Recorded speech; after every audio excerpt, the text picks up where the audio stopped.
அறிந்திருந்தும் அப்படிங்கிற ஒரு தலைப்பில் உங்களோடு என்னுடைய செய்தியை பகிர்ந்து கொள்வதற்கு ஆண்டவர் கிருபை பாராட்டுவாராக.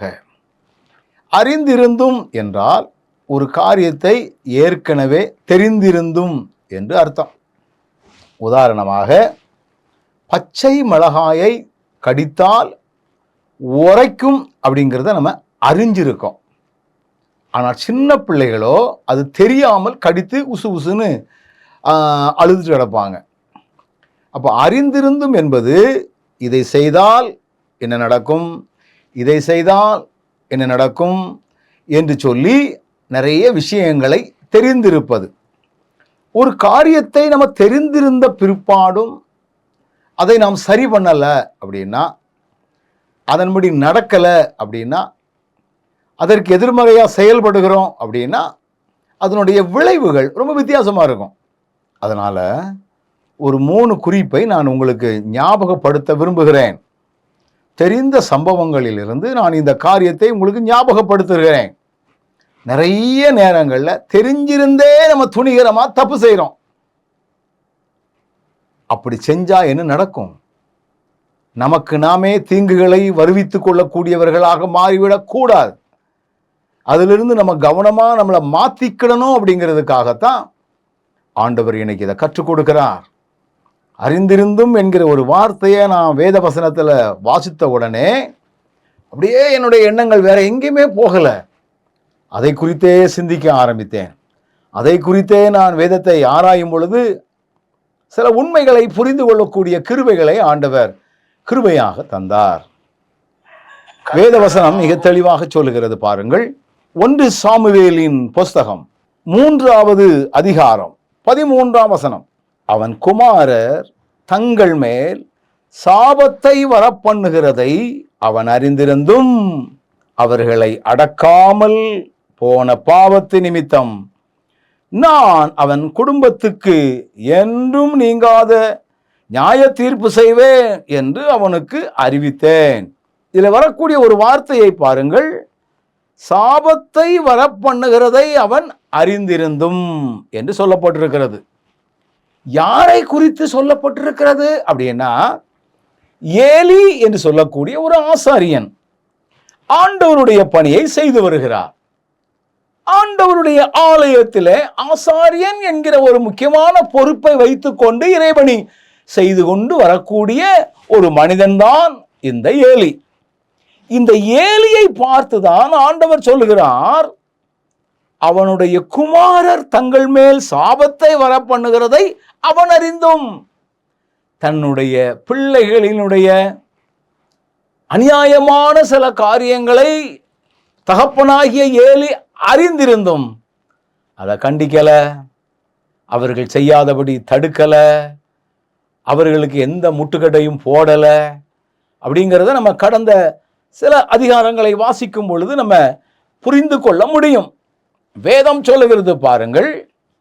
அவர்களுடைய பிள்ளைகள் அப்படி என்ன பண்ணுனாங்க அப்படின்னு பார்த்தீங்கன்னா, 2வது அதிகாரம் 12வது வசனம் இப்படி சொல்லுகிறது. ஏலியின் குமாரர் பேலியாளின் மக்களாயிருந்தார்கள், அவர்கள் கர்த்தரை அறியவில்லை. ERV என்கிற மொழிபெயர்ப்பில் தீயவர்களாயிருந்தார்கள் என்று போடப்பட்டிருக்கிறது. ETB என்கிற ஒரு மொழிபெயர்ப்பில் கீழ்த்தரமாக நடந்து கொண்டார்கள் என்று போடப்பட்டிருக்கிறது. TEV என்கிற மொழிபெயர்ப்பில் பொல்லாதவர்களாயிருந்தார்கள் என்று சொல்லப்பட்டிருக்கிறது. அப்போ ஏலியின் பிள்ளைகள் பொல்லாதவர்களாய், தீயவர்களாய், பேலியாளின் மக்களாய் காணப்பட்டார்கள். அப்படிங்கிறது மாத்திரமில்லை, அதை தொடர்ந்து ஒரு வார்த்தை வருகிறது, கர்த்தரை அறியவில்லை. கர்த்தருக்காக இறைவணி செய்யக்கூடியவர் ஏலி.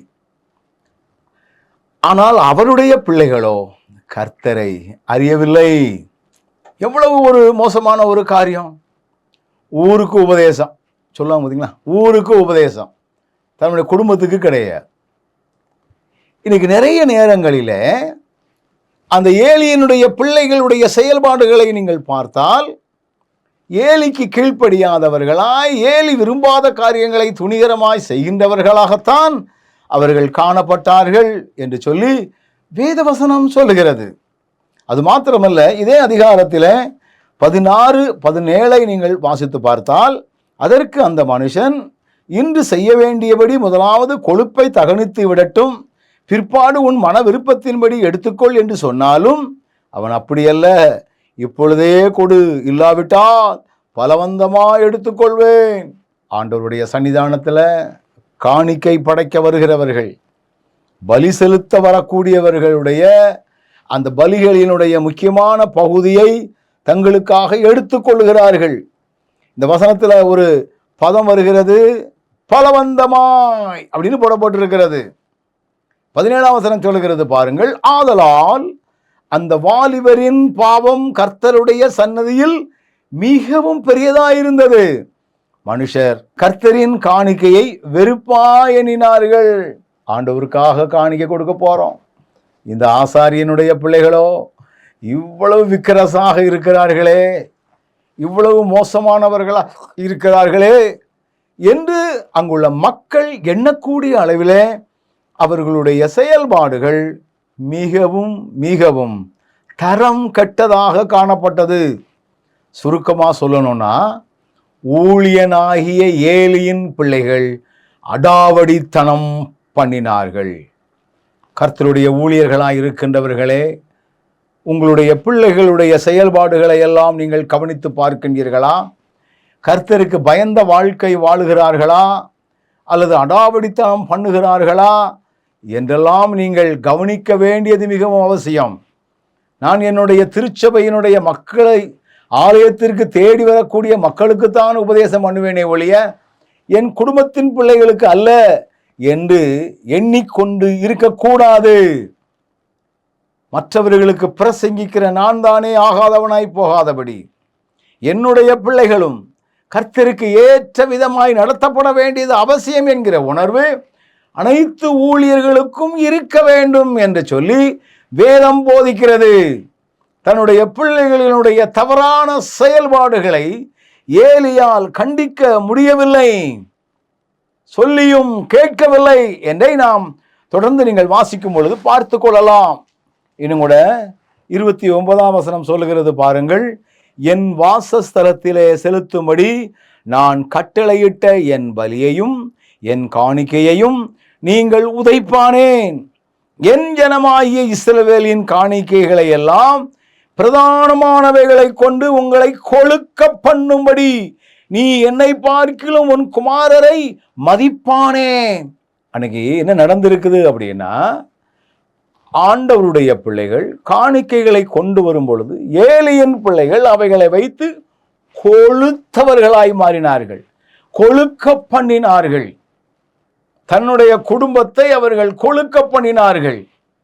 சுவாதீன சபைகளை நடத்தி கொண்டிருக்கிற அநேக போதகருடைய பிள்ளைகள், அநேக பாஸ்டர்ஸுடைய பிள்ளைகள் வரக்கூடிய காணிக்கைகளை எல்லாம் தங்கள் வசம் வைத்து கொண்டு மனம் போன போக்கிலே தங்களை தாங்களே கொழுக்க வைத்து கொள்ளக்கூடிய மக்களாக இருக்கிறார்கள். இப்படியெல்லாம் செஞ்சா அதனுடைய தண்டனை என்ன? மிகவும் கேவலமானது, மிகவும் மோசமானது என்பதை நாம் இதெல்லாம் தெரிந்து வைத்திருக்கிறோம். இதெல்லாம் அறிந்திருந்தும் என கண்பானவர்களே, நாம் நம்முடைய பிள்ளைகளை எப்படி கண்காணிக்கிறோம், எப்படி வளர்க்கிறோம், எப்படி அவர்களை குறித்த ஒரு காரியங்கள் இருக்கிறது, ஊரிலே அவர்களை குறித்த பெயர்கள் எப்படி இருக்கிறது? அவன் அங்கே பிரசங்கம் பண்ணிட்டு அலைகிறான், அவர் அங்கே ஊழியக்காரராக இருக்கிறாரு, அவர் அங்கே போதகம் பண்ணுறவராக இருக்கிறாரு, அங்கே அவர் போதகராக இருக்கிறாரு, அவன் பிள்ளைகள் பண்ணக்கூடிய சேட்டையை பார்த்தீங்கன்னா இப்படிலாம் இருந்துச்சுன்னா, பிள்ளைகளுடைய காரியங்களை அறிந்திருந்தும் அதற்கு ஏற்றபடி நாம் அவர்களை நல்வழிப்படுத்துவதற்கு தேவையான முயற்சிகளை மேற்கொள்ளக்கூடியவர்களாக இருக்க வேண்டும். இரண்டாவதாக, தானியேலின் புஸ்தகம் 5வது அதிகாரம் 22வது வசனத்தை வாசித்து பார்த்தால், அவருடைய குமாரனாகிய பெல்சாசார் என்னும் நீரோவென்றால் இதையெல்லாம் அறிந்திருந்தும் உமது இருதயத்தை தாழ்த்தாமல் என்கிற ஒரு பதம் வருகிறது. இதுல தெளிவாக தானியேலின் மூலமாய் சுட்டிக்காட்டப்படுகிறார் அந்த பெல்சாசார். என்ன சுட்டி காட்டப்படுகிறார்? நீரோ வென்றால் இதையெல்லாம் அறிந்திருந்தோம். இதையெல்லாம் அப்படின்னு பார்த்தீங்கன்னா, இதற்கு முன்னால உள்ள சில காரியங்கள், அவருடைய தகப்பனாருடைய காலத்தில் நடந்த காரியங்கள். அவருடைய தகப்பனார் யார்? நேபுகாத்நேச்சார் என்று சொல்லி வேதவசனம் மிக தெளிவாக சொல்லுகிறது. இந்த நேபுகாத்நேச்சார் ஒருவேளை ஆண்டவருடைய ஆலயத்திலே உள்ள அநேக காரியங்களை எல்லாம் தன் பக்கமாக இழுத்து கொண்டு வந்ததாக, கொள்ளையாடி கொண்டு வந்ததாக, கொள்ளை போட்டு கொண்டு வந்ததாக வேதவசனம் மிக தெளிவாய் சொல்லுகிறது. அது மாத்திரமல்ல, 4வது அதிகாரம் 31வது வசனத்திலே மேட்டிமையானவனாக காணப்பட்டான். என கண்பானவர்களே, அவருடைய மேட்டிமை எப்படி இருந்ததாம்? 30ஆம் வசனம் சொல்லுகிறது, இது என் வல்லமையின் பராக்கிரமத்தினால், என் மகிமை பிரதாபத்திற்கென்று, ராஜ்யத்திற்காக அரண்மனையாக நான் கட்டின மகாபாபிலோன் அல்லவா என்று சொன்னான். ஒரு பெரிய பாபிலோனை கட்டினான், உண்மைதான். ஆனால் அவன் ஏன் கட்டினா? ஏன் வல்லமை விளங்கணும், ஏன் மகிமை வரணும், எனக்கு பேர் வரணும், எனக்கு புகழ் வரணும். மன மேட்டிமையோடு செயல்பட்டவர் அந்த நேபுகாத்நேச்சார். அந்த மேட்டிமையானவர்களுக்காக வந்த அழிவுகள் வேதம் மிக தெளிவாக சொல்கிறது. பாருங்கள், எனக்கு மேட்டிமை இருக்கா இல்லையா அப்படிங்கிறது எப்படி கண்டுபிடிக்கலாம்? இதற்கு இந்த நேபுகாத்நேச்சார் நல்ல உதாரணம். எப்படி கண்டுபிடிப்பது? வசனம் சொல்லுகிறது பாருங்கள், 5வது அதிகாரம் 19வது வசனத்திலே, அவருக்கு கொடுக்கப்பட்ட மகத்துவத்தினாலே சகல ஜனங்களும் ஜாதியாரும் பாஷைக்காரரும் அவருக்கு முன்பாக நடுங்கி பயந்திருந்தார்கள். யாருக்கு முன்பாக? நேபுகாத்நேச்சாருக்கு முன்பாக. அவர் சொல்றாரு, அவர் தமக்கு சித்தமானவனை கொண்டு போடுவார். யாரு? நேபுகாத்நேச்சார். அவர்தான் ராஜா, சகல அதிகாரம் உள்ளவர். அவர் என்ன நினைக்காரோ அது செயல்படுவார். இதில் வரக்கூடிய ஒரு பதத்தை பாருங்கள், தமக்கு சித்தமானவன். இன்னொரு மொழிபெயர்ப்பிலை வாசித்தால், தமது விருப்பப்படி, தமது எண்ணப்படி, தான் நினைத்தபடி, அப்படிலாம் பதங்கள் வருகிறது. அதிகார துர்ப்பிரயோகம், தான் உயர்ந்த நிலையிலே இருக்கிறேன் என்கிற ஒரு எண்ணம். அதனால அவர் யாரை விரும்பினாரோ அவரை கொண்டு போட்டுருவாராம். அடுத்த வரி சொல்கிறது, தமக்கு சித்தமானவனை உயிரோடே வைப்பார். அவன் துன்மார்க்கனாய் இருந்தாலும் பரவாயில்ல, அயோக்கியனாய் இருந்தாலும் பரவாயில்ல, துணிகரமானவனாய் இருந்தாலும் பரவாயில்ல, அந்த ராஜா தனக்கு விருப்பமானவனாய் இருந்தாலும் சரி, அவனை உயிரோடு வைப்பார்.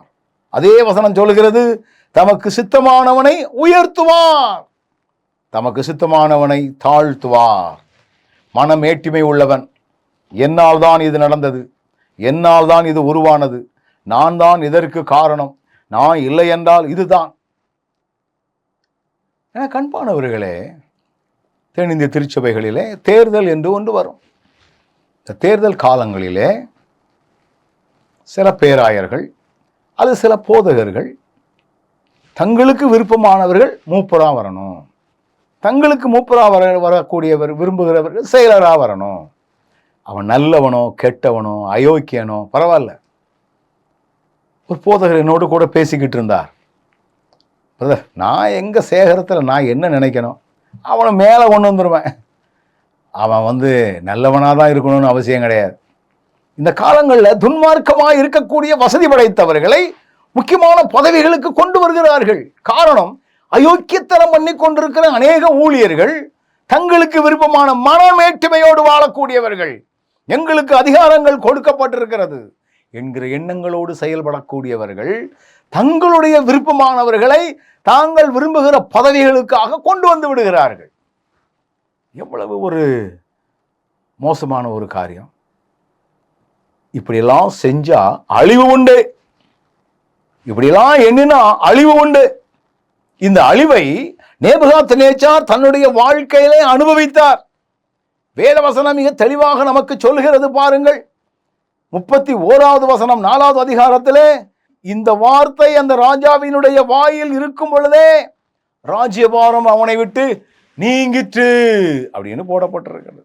ஆண்டவர் தன்னைத்தானே புகழுகிறவர்களையும் தன்னால் தான் வந்தது என்று சொல்லக்கூடியவர்களையும் மடங்கடிக்கக்கூடியவர். இதெல்லாம் யாருக்கு தெரிகிறது? பெல்சாசாருக்கு தெரியும். தெரிஞ்சிருந்தோம் இவர் பண்ணின தப்பு என்ன? வேதம் மிக தெளிவாக நமக்கு சொல்கிறது. 4வது வசனம், 5வது அதிகாரம் 4வது வசனத்திலே, அவர்கள் திராட்சரசம் குடித்து பொன்னும் வெள்ளியும் வெண்கலமும் இரும்பும் மரமும் கல்லுமாகிய தேவர்களை புகழ்ந்தார்கள். ஆண்டவரை புகழ வேண்டியவர்கள். தன்னுடைய தகப்பனாருடைய காலத்திலே எவ்வளவு மாற்றங்கள் வந்தது. மிருகத்தை போல மாறின தன்னுடைய தகப்பனாருடைய காரியங்களை எல்லாம் தெரிந்திருந்தும் அறிந்திருந்தும் இவர் அதை கொஞ்சம் கூட சிந்திச்சு பார்க்காம தவறான தெய்வத்தை புகழ ஆரம்பித்தார்கள். வசனம் மிக தெளிவாக சொல்லுகிறது பாருங்கள். 23ஆம் வசனத்தினுடைய பின்பகுதி சொல்லுகிறது, தம்முடைய கையில் உமது சுவாசத்தை வைத்திருக்கிறவரும் உமது வழிகளுக்கெல்லாம் அதிகாரியுமாய் இருக்கிற தேவனை நீர் மைமைப்படுத்தாமலும் காணாமலும் கேளாமலும் உணராமலும் இருக்கிற வெள்ளியும் பொன்னும் வெண்கலமும் இரும்பும் மரமும் கல்லுமாகிய தேவர்களை புகழ்ந்தீர். ஆண்டவர் எச்சரிக்கிறார். அவனுடைய பாவம் அந்த தொடர்ந்து நீங்க பார்த்தீங்கன்னா 30வது வசனம் சொல்லுகிறது, அன்று ராத்திரியில கல்தேயரின் ராஜாவாகிய பெல்சாசார் கொலை செய்யப்பட்டான். எங்கே அதிகார துர்ப்பிரயோகம் நடக்கிறதோ, எங்கே கர்த்தரை மகிமைப்படுத்துவதற்கு பதிலாக சுய புகழ்ச்சிகளை விரும்புகிறார்களோ, வேறொரு விக்கிரகங்களை வணங்க அல்லது மகிமைப்படுத்த ஆரம்பிக்கின்றார்களோ, ஆண்டவருக்கு செலுத்த வேண்டிய மகிமையை தனிப்பட்ட நபர்களுக்கு செலுத்த ஆரம்பிக்கிறார்களோ, அங்கே அழிவு வருகிறது. இதையெல்லாம் தெரிந்திருந்தும் அந்த பெல்சாசார் இப்படி ஒரு தப்பை பண்ணினார். ஆண்டவரே, நாங்கள் ரொம்ப கவனமா இருக்கணும். ஆண்டவரே, அழிவுக்கு முன்னானது மனமேட்டிமை என்று வசனம் சொல்லுகிறது. தெரிஞ்சிருந்தோம் எங்களுக்குள்ள இந்த மேட்டிமையா வந்துடக்கூடாது. எங்க பெயருக்காக எங்க புகழுக்காக நாங்கள் எதையும் செய்துவிடக்கூடாது.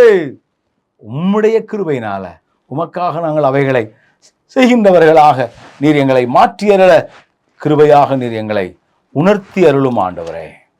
அது மாத்திரமல்ல, 3வதாக ரோமருக்கு எழுதின நிருபம் 1வது அதிகாரம் 32ஆம் வசனம் எப்படி சொல்லுகிறது, இப்படிப்பட்டவைகளை செய்கிறவர்கள் மரணத்திற்கு பாத்திரனாய் இருக்கிறார்கள் என்று தேவன் தீர்மானித்த நீதியான தீர்ப்பை அவர்கள் அறிந்திருந்தோம். என்ன அறிந்திருந்தாங்க? கிராமத்தில் ஒரு பழமொழி சொல்வார்கள், உப்பை தின்னவன் தண்ணியை குடிப்பான், தப்பு செய்தவன் தண்டனைக்கு தப்பான், பாவத்தின் சம்பளம் மரணம். அந்த நாட்கள்ல இவைகளை செய்தால் அப்படின்னு சொல்லி ஒரு பதம் வருகிறது. இவைகளை அப்படின்னு நீங்க கேட்டு பார்த்தீங்கன்னா, வேதவசனம் சொல்லுகிறது 29வது வசனத்திலிருந்து 31வது வசனம் வரைக்கும் வாசித்து பார்த்தால், அநியாயம், வேசித்தனம், துரோகம், பொருளாசை, குரோதம், பொறாமை, கொலை, வாக்குவாதம், வஞ்சகம், வன்மம், புறம் கூறுகிறதல், அவதூறு பண்ணுகிறது, துரோகிதம் பண்ணுகிறது, தேவனுக்கு பகைஞராய் மாறுறது, அகந்தை உள்ளவர்களாய், வீம்புக்காரராய், பொல்லாதவைகளை யோசிக்கின்றவர்களாய், பெற்றோருக்கு கீழ்ப்படியாதவர்களாய், உணர்வே இல்லாதவர்களாய், உடன்படிக்கையை மீறுகிறவர்களாய், இப்படி செய்கிறவர்களெல்லாம் மரணத்திற்கு பாத்திரமாய் இருக்கிறார்கள். இப்படிப்பட்ட தப்புகள் எல்லாம் நம்முடைய வாழ்க்கையில இருந்துச்சுன்னா, இப்படிப்பட்ட அசிங்கமான செயல்பாடுகள் நமக்கு இருந்துச்சுன்னா, வேதம் சுருக்கமாக ஒன்று சொல்லுகிறது, பாவத்தின் சம்பளம் மரணம். பாவத்தின் சம்பளம் மரணம். தவறான செயல்பாடு உள்ள ஒரு காரியங்கள் எனக்கு இருந்தால் அவன் மரணத்திற்கு பாத்திரனாய் இருக்கிறான். இது தேவன் தீர்மானித்த ஒரு நீதியான தீர்ப்பு. தேவ தண்டனைக்கு தப்ப முடியாது. இதனால இதெல்லாம் நீங்க அறிஞ்சிருந்தும் இவைகளை துணிகரமாக செய்தால் எவ்வளவு ஒரு எச்சரிப்பாக ஆண்டவர் இந்த நாளிலே நம்மோடு இடைப்பட்டு கொண்டிருக்கிறார். எத்தனை காரியங்களை நம்ம துணிகரமாக செய்து கொண்டிருக்கிறோம். பொய்யை சரளமாக பேசியிருந்தோம், இல்லாததை சரளமாக சொல்லியிருந்தோம், ஒருத்தர் வேணும்னா ஒன்று சொல்லுதோம், வேண்டான்னா ஒன்று சொல்லுதோம். இப்படிலாம் செஞ்சால் நமக்கு எதிர்காலம் சிறப்பானதாக இருக்காது. நமக்கு நாமே தீங்குகளை வருவித்து கொள்ளக்கூடியவர்களாக உருவாக்கி கொண்டிருக்கிறோம். எப்போ அந்த தீங்கு வரும்னு தெரியாது. அப்ப இப்படிப்பட்ட தவறுகளை எல்லாம் செய்கிறவர்களுக்கு தண்டனை உண்டு அப்படிங்கிறத நீங்க தெரிஞ்சிருந்தோம், அதான் போட்டிருக்குது. அறிந்திருந்தோம் துணிகரமாக செயல்பட்டால் எப்படி நம்ம தண்டனைக்கு தப்ப முடியும்? அறிந்தும் தவறு செய்கிறவர்கள் என்று சொல்லி நாம் பார்க்க முடியும். ஆண்டவரே, இந்த உலகத்தில் நாங்கள் ரொம்ப கவனமாக இருக்க நீர் எங்களுக்கு கிருபை தந்தரலும். அங்கே சொல்லப்பட்டிருக்கு பாருங்க, பொல்லாதவைகளை யோசித்து பிணைக்கிறவர்களுமாய்.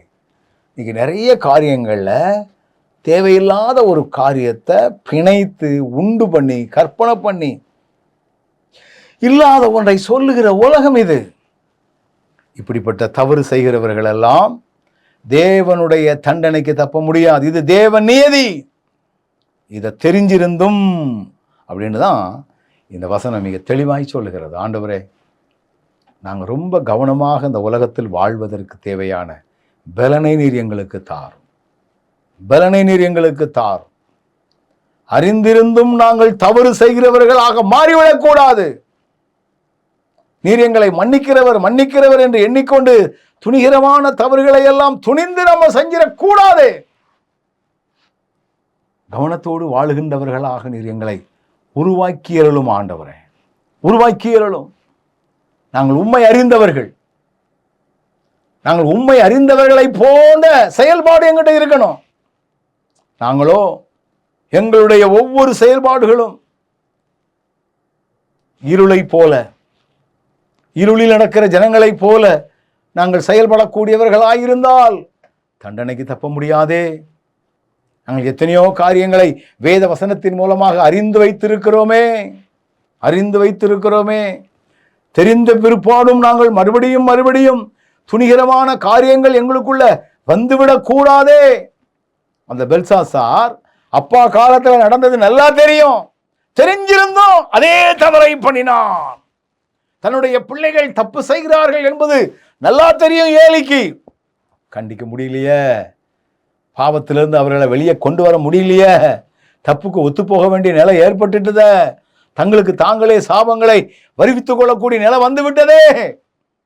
ஆண்டவரே, ரொம்ப கவனத்தோடு நாங்கள் இந்த உலகத்தில் உம்மை அறிந்தவர்களாய், உம்மை அறிந்ததை நாங்கள் எங்களுடைய வாழ்க்கையில செயல்படுத்தக்கூடியவர்களாய் நீர் எங்களை உருவாக்கி அருளும்படியாய் நாங்கள் ஜெபிக்கிறோம், நாங்கள் வேண்டுகிறோம், நாங்கள் எண்ணுகிறோம்.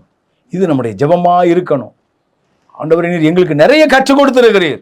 நாங்கள் நிறைய அறிந்திருக்கிறோம். வேதத்தினுடைய ரகசியங்களை தெரிந்து வைத்திருக்கிறோம். இதெல்லாம் தெரிஞ்ச பிற்பாடும் நாங்கள் துணிகரமாய் மனமோன போக்கில் சூழ்நிலைகள் என்ன சொல்லுகிறது என்கிற அடிப்படையிலே நாங்கள் எதையும் செய்யாதபடி நீர் எங்களை காத்துக்கொள்ளும் ஆண்டவரே, காத்துக்கொள்ளும் ஆண்டவரே. நாம் ஜெபம் செய்ய போகிறோம். சில நிமிடங்கள் நம்மை அர்ப்பணிப்போமா?